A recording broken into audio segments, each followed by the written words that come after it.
예수 날 위하여 오시었네. 내 모든 죄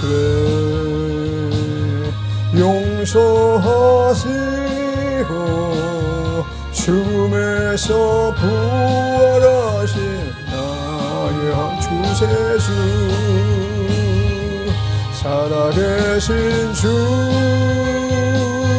나의 참된 소망 걱정 근심 전혀 없네. 사랑의 주를 갈 길 인도하니 내 모든 삶의 기쁨 늘 충만하네. 주 안에서 거듭난 생명 도우시는 주의 사랑 참 기쁨과 확신 가지고 예수님의 도우심을 믿으며 살리 살아계신 주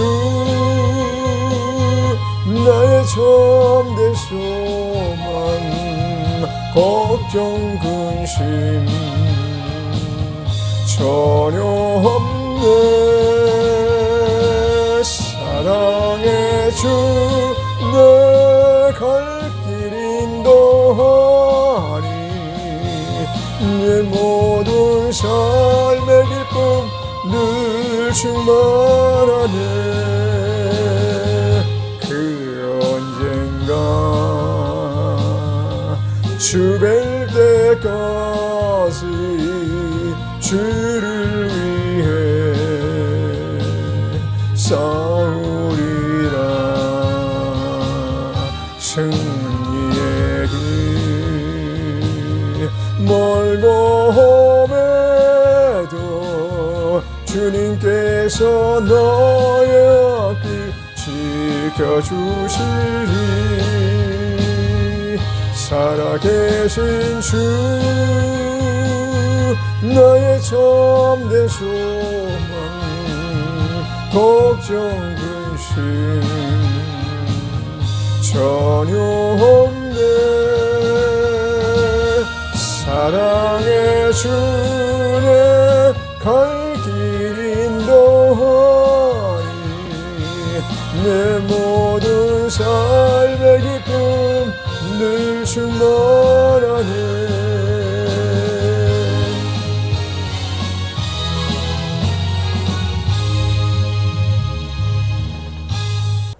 베드로전서 2장 1절로 9절까지 그러므로 모든 악독과 모든 게을과 외식과 시기와 모든 비방하는 말을 버리고 갓난 아이들같이 순전하고 신령한 젖을 사모하라. 이는 이로 말미암아 너희로 구원에 이르도록 자라게 하려 함이라. 너희가 주의 인자하심을 맛보았으면 그리하라. 사람에게 버린 바 되었으나 하나님께는 택하심을 입은 보배로운 산돌이신 예수에게 나아가 너희도 산돌같이 신령한 집으로 세워지고 예수 그리스도로 말미암아 하나님이 기쁘게 받으실 신령한 제사를 드릴 거룩한 제사장이 될지니라. 경에 기록하였을 때 보라 내가 택한 보배롭고 요긴한 모퉁이 돌을 시온에 두노니 저를 믿는 자는 부끄러움을 당치 아니라 하였으니 그러므로 믿는 너희에게는 보배이나 믿지 아니하는 자에게는 건축자들의 버린 그 돌의 모퉁이의 머릿돌이 되고 또한 부딪히는 돌과 거치는 반석이 되었다 하니라. 저희가 말씀을 순종치 아니함으로 넘어지나니 이는 저희를 이렇게 정하신 것이라. 9절까지 읽읍시다. 오직 너희는 택하신 족속이요 왕같은 제사장들이요 거룩한 나라요 그의 소유된 백성이니 이는 너희를 어두운 데서 불러내어 그의 기이한 빛에 들어가게 하신 자의 아름다운 덕을 선전하게 하려 하심이라. 아멘. 우리가 베드로 사도는 종종 많은 목사님들이 참 무식하지만 열정으로 가득한 사역자였다. 혹은 심지어 어떤 분은 불황무식한 사람 변화되면 이렇게 될 수 있습니다. 라고 비유하면서 그 불황무식했던 사람이 누군가 하면 베드로다. 평생 어부로 바다에서 물과 싸우고 파도와 싸우고 그리고 또 어부의 거친 삶을 살았던 사람이 아니었겠는가 이렇게 생각하지만 이 베드로전서 2장 우리가 읽은 이 부분을 보면 정말 주옥 같은 말씀으로 가득 채워놓으셨어요. 그렇다고 베드로 사도가 서기를 옆에 붙여가지고 자기 말하는 것에 대해서 잘 좀 미사역을 좀 집어넣고 이렇게 좀 기록해라 이런 것도 아닐 것이고 온전히 하나님 앞에 세움을 입은 사람다움을 아주 철철 넘치도록 우리가 알게 그렇게 오늘 말씀을 이어가고 계신 것입니다.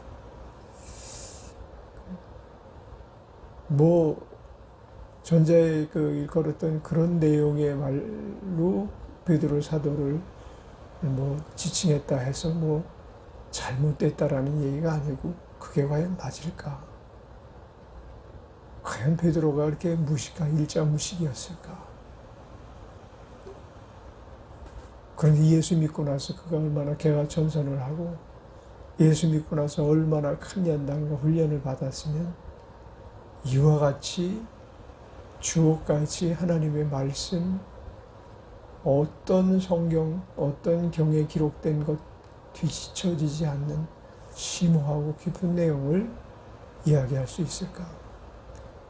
베드로전서 2장은 그래서 단어 하나하나를 잘 해석하지 않으면 정말 제대로 그 안에 담긴 내용을 알 수 없을 만큼 심오한 내용을 담고 있는 것입니다.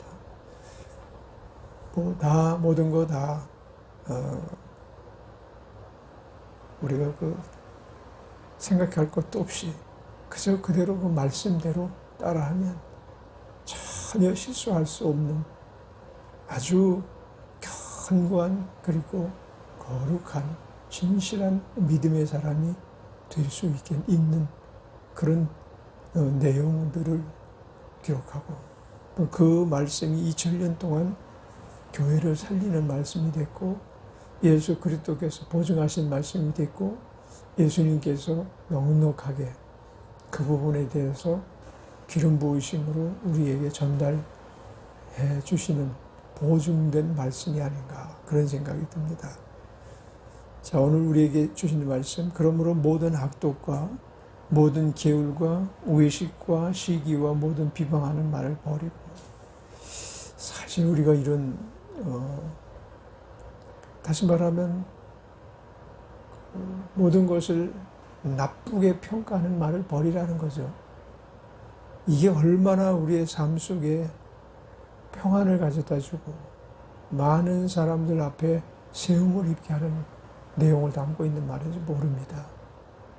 정말 이 기록된 그 1절의 말씀이 이루어지지 않아서 패가망신하는 사람도 있고 관직에서 박탈되는 사람도 있고 또 훌륭한 스승이라고 일컬었지만 많은 사람들이 존경했지만 일고에 말 몇 번 잘못해가지고 학교에서도 출교당할 수도 있고 학생들한테도 잊혀진 사람이 돼가는 사람들이 많았습니다. 특히 정치하는 사람들이 이 게을과 외식과 시기의 모든 비방하는 말을 일삼는다면 그는 결코 높은 데까지 이르지 못합니다. 자기 목표를 달성하지 못합니다.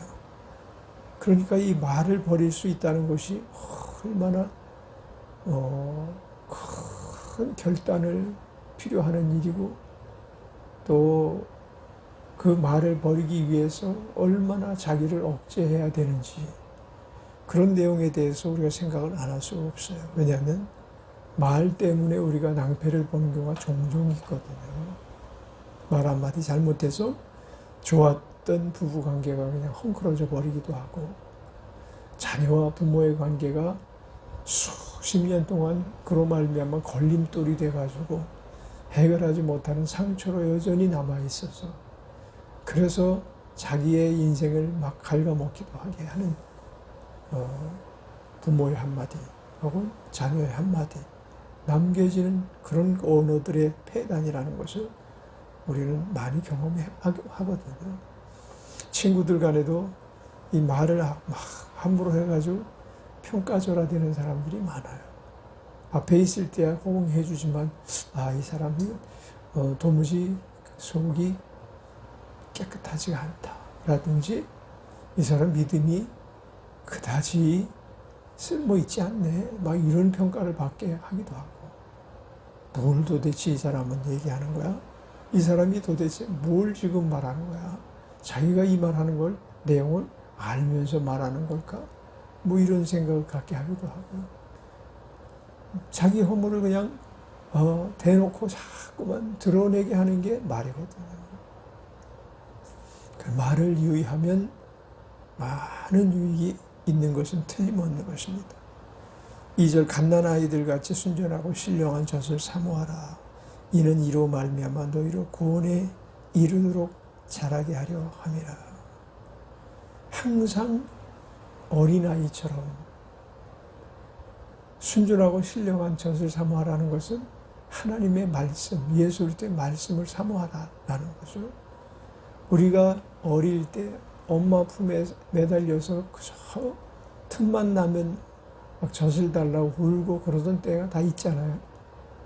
그 아이들 보면 오직 뭐 젖을 떼기 전까지는 오직 그냥 젖에 매달려서 엄마 품에 그냥 안겨 있다가 젖 먹고 또 깨어나면 젖 먹고 그러면서 그 젖을 사모하는 이 오늘 말씀하신 것처럼 갓난아이들 같이 우리는 늘 주 예수 그리스도의 말씀에 갈급함을 느끼고 고갈된 심정으로 사모하는 마음이 깊으면 깊을수록 그 말씀을 이해하고 듣고 그 말씀의 의미를 되새길 수 있다면 그리고 항상 그 말씀을 따라서 가기만 한다면 천국 가는 것은 틀림없는 것입니다.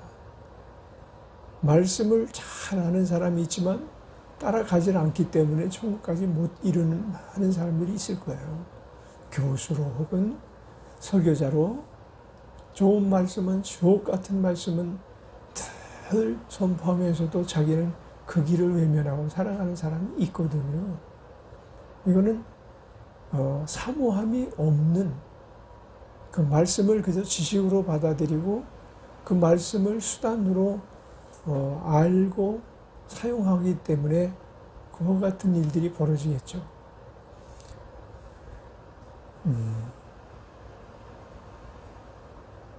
이로 말미암아 너희로 구원에 이르도록 자라게 하려 함이라. 그래서 말씀을 자꾸 사모하고 경에 있는 내용들의 깊이를 늘 이해하면서 그 말씀 중심으로 모든 사고가 돌아서면 우리 뇌는 이식한 것과 방불하죠. 우리의 뇌가 여전히 내 말을 하고 세상적 사고와 판단을 따라서 말이 술술 나온다면 세상 사람이에요. 그런데 그 말에 언어의 절제가 있고 또 순전한 젖을 사모해서 이로 말미암아 항상 구원에 이르는 길에 참여하여 걷고 있다면 그는 확실하게 믿음의 사람이 되는 것입니다. 3절에 너희가 주의 인자하심을 맛봤으면 그리하라. 그 말씀을 우리가 사모하는 가운데 주님이 우리를 사랑하실 뿐만 아니라 그분은 한량 없는 긍휼과 자비로 우리를 돌보시는 분이다. 그것을 인자라고 표현할 수 있는 것입니다. 우리 안에 어떤 그 주님께서 막 화를 내고 책망하실까요? 아마도 주님께서는 단 한 번도 우리를 향하여 화를 내거나 책망하시지 아니하셨을 거예요. 그게 인자함이에요. 주님께서 우리를 미워하시거나 또 우리를 배척하시거나 따돌림하시거나 그런 일들이 있었을까요? 우리는 그의 인자하심을 이해할 때 그런 일은 결단코 없었다고 단정할 수 있을 거예요. 예수 그리스도는 내게 오는 어린아이도 금하지 말라라고 하셨고, 율법으로 말하면 가까이 올 수 없는 나환 자들이 그들을 어루만져 주시면서 고쳐주시기도 하셨고, 과부의 하나밖에 없는 의아들이 죽어서 한없이 눈물을 흘리면서 막 애통해하면서 관의 행렬을 따라가는 그 어미의 심정을 이해하시고 함께 눈물을 흘리시며 그 아이를 살려주시기도 하셨거니와, 그분이 하신 모든 행동은 사람으로서는 할 수 없는 인자하심으로 가득 찬 그러한 어떤 성화 속에서만 볼 수 있는 내용일 수 없죠. 그러니까 우리는 성화에 이르지 못한 그 모든 것들이 우리 안에 인자함에 부족하면서도 여실히 볼 수가 있는 거예요. 주 하나님의 인자하심은 우리를 차별하시지도 아니하시고, 우리가 가난하다고 해서, 우리가 많이 배우지 못했다고 해서, 우리가 못생겼다고 해서, 우리가 심지어는 몸이 불구라고 해서 차별하시는 분이 아니에요. 그게 인자인 것입니다. 세상에선 잘난 사람들이 모든 일을 주도해 나가고 앞서 나가게 하지만, 하나님께서는 긍휼을 베푸셔서 우리를 온전함으로 이르게 하시고 돌이켜 사용할 수 있게끔 모든 것들을 용납하시는 것이 있는데, 용납하시는 분인데 그것이 바로 주님의 인자하심입니다. 우리는 주의 인자하심에 걸려서 날마다 서서 걷고 또 승리의 삶을 살아가고 있는 줄 믿습니다. 4절에 사람에게는 버림바가 되었으나 하나님께는 택하심을 입은 보배로운 산돌이신 예수에게 나와 너희도 산돌같이 신령한 집으로 세워지고 예수 그리스도로 말미암아 하나님이 기쁘게 받으실 신령한 제사를 드릴 거룩한 제사장이 되시니라. 사람에게는 버림바가 되었으나, 이 말을 우리는 유념해야 됩니다. 주 예수님과 우리와의 철저히 간극이 있는 것은, 우리는 사람에게 인정받으려고 하고 하나님께 버림을 당할지라도 이 사람 사는 세상에서 존귀한 자 되기를 원하는지 모르겠어. 아니 그거를 난 그러길 바랍니다 고백은 안 한다 할지라도 마음속에 세상 지향적 삶을 살아가는 사람들이 많죠. 그 직위가 어떻든 간에 신학교 교수를 하든 신학교 박사, 신학교에서 공부를 오래 하셔서 박사 학위를 받은 사람도 세상 중심적 삶을 살지 하나님 중심적 삶을 사는 사람이 얼마나 될까라는 부분을 우리는 돌이켜 봐야 될 부분입니다. 그래서 우리 주님 앞에 우리는 버림받아서는 안 되고, 또 여기서 버림받지 않을 뿐만 아니라 하나님께는 택하심을 입은 보배로운, 우리는 다 보배로운 자라고 하나님이 우리를 취급하시고 계시죠. 한 사람의 영혼이 천하보다 귀하다라는 말씀은 우리를 얼마나 보배롭게 여기시는가에 대한 말씀인 것입니다. 그래서 세상에는 법정에서 심판을 받아 사형을 선고받은 사람도 주께 돌이켜 그 사형을 정당하다고 인정하면서 나는 세상에서 죄인일 뿐만 아니라 하나님 앞에 큰 죄를 저지른 죄인입니다. 그러나 우리 주님께서 나를 살려주셨고 나를 보배롭게 하십니다.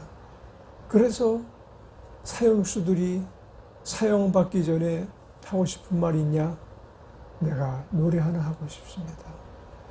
그러면서 하늘 가는 밝은 길이라는 노래를 부르고 사형당한 사람들이 있잖아요. 그리고 그 감옥이라는 아주 열악한 환경 속에서 세상에 믿을 사람 하나도 없지만 당신이 꼭 믿어야 될 분이 계시다. 그분이 예수님이시고 우리의 구주시고 그분으로 말미암아 당신은 보배로운 사람이 될 수가 있고 존귀한 자가 될 수가 있습니다. 세상은 우리를 죄인 취급했지만 우리가 존귀한 자가 될 수 있는 오직 한 길, 주 예수를 믿는 것입니다. 이런 것들을 우리가 알면서 지금 예수를 믿고 있는가? 이런 것에 대해서 오늘 돌이켜보게 하는 귀한 말씀이 아닐 수가 없습니다.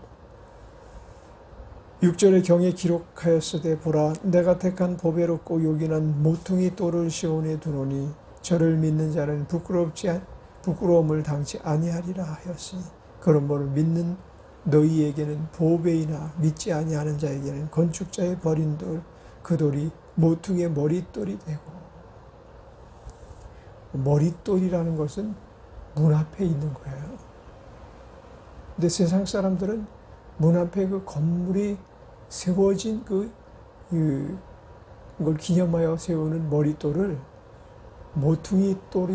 모퉁이의 머릿돌처럼 여기고 그렇게 건물에서 거의 보이지 않는 구석진 곳에다 그 머릿돌을 새겨놓는 사람이 어디 있어요? 어리석은 일이죠. 건축을 짓고 내가 이걸 몇 년에 세우게 됐고 내 삶에 있어서 정말 기념비적인 사건이었습니다 하고 세우는 게 머릿돌이거든요. 우리 덕영교회도 머릿돌 있는 거 알죠? 그 앞에 몇 년 몇 월 며칠 기공하여 몇 년 몇 월 며칠 완공하다. 그런 내용을 거기 적어놨잖아요. 그 이름 앞에 덕영교회 성도들이 다 내가 이 머릿돌 세우는데 힘을 합했습니다 라고 모두가 다 금지를 가지고 나는 교회 건축의 멤버였습니다 하고 자랑하면서 살 거 아니에요. 근데 그 자랑거리를 없애버리고 만약에 모퉁이에다가 버린 모퉁이 돌이 되게 해버리면 되겠냐. 우리는 항상 우리를 세워주신 분이 우리를 보배로운 건축물로 세워주신 분이 머릿돌 되게 하시는 우리의 면전 앞에서 항상 머릿돌 되시는 예수님을 모시고 사는 기쁨이 항상 있게 되길 바랍니다. 그러므로 믿는 너희에게는 보배이나 믿지 아니하는 자에게는 건축자의 버린 그 돌, 건축자가 그 건축의 그 모든 것이 되는 그분을 버려버리면 그는 구원받지 못한 자이죠. 우리는 늘 그분을 보배롭게 여기며 살아가는 자들이 되기를 바랍니다. 8절 또한 부딪히는 돌과 거치는 반석이 되었다 하니라. 저희가 말씀을 순종치 아니함으로 넘어지나니 이는 저희를 이렇게 정하신 것이라. 그래서 결론으로 말씀을 순종치 아니하는 자가 그분을 그처럼 가치없이 여기게 된다는 거예요.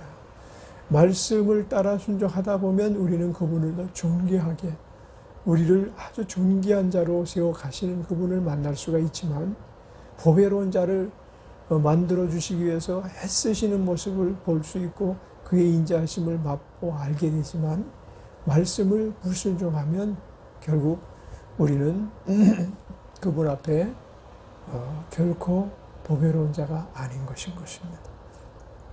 9절 같이 읽읍시다. 오직 너희는 택하신 족속이요 왕같은 제사장들이요 거룩한 나라요 그의 소유된 백성이니 이는 너희를 어두운 데서 불러내어 그의 기이한 빛에 들어가게 하신 자의 아름다운 덕을 선전하게 하려 하심이니라. 자, 우리를 향해서 택하신 족속일 뿐만 아니라 왕같은 제사장이다. 또한 거룩한 나라다. 그의 소유된 백성이다. 이는 너희를 어두운 데서 불러내어 그의 기이한 빛에 들어가게 하신 자의 아름다운 덕을 선전하게 하려 하심이다. 다윗의 그 여호와는 나의 목자시니 내게 부족함이 없으리로다. 그 시편 9절 이보다도 더 뛰어난 시가 어디 있겠느냐, 그런 이야기들을 우리 많이 하잖아요. 그러나 오늘 우리는 구절을 읽어보면 정말 예수 믿는 신약의 성도들에게 있어서 다윗의 그와 같은 그 구슬이 철철 꿰어 넘쳐나는 것 같은 시보다 더욱더 빽빽하게 우리의 신앙에 아주 힘을 얻게 하는 내용을 담고 있는 구절이 바로 오늘 구절이 아닐까 싶어요. 오직 너희는 택하신 족속이요 왕 같은 제사장들이요 거룩한 나라요 그 소유된 백성이니 이는 너희를 어두운 데서 불러내어 그의 귀한 빛에 들어가게 하신 자의 아름다운 덕을 선전하게 하려 하심이라. 이 말씀이 우리의 삶의 모토가 되고 우리의 삶의 전반적인 내용이 되어지기를 주의 이름으로 축원합니다.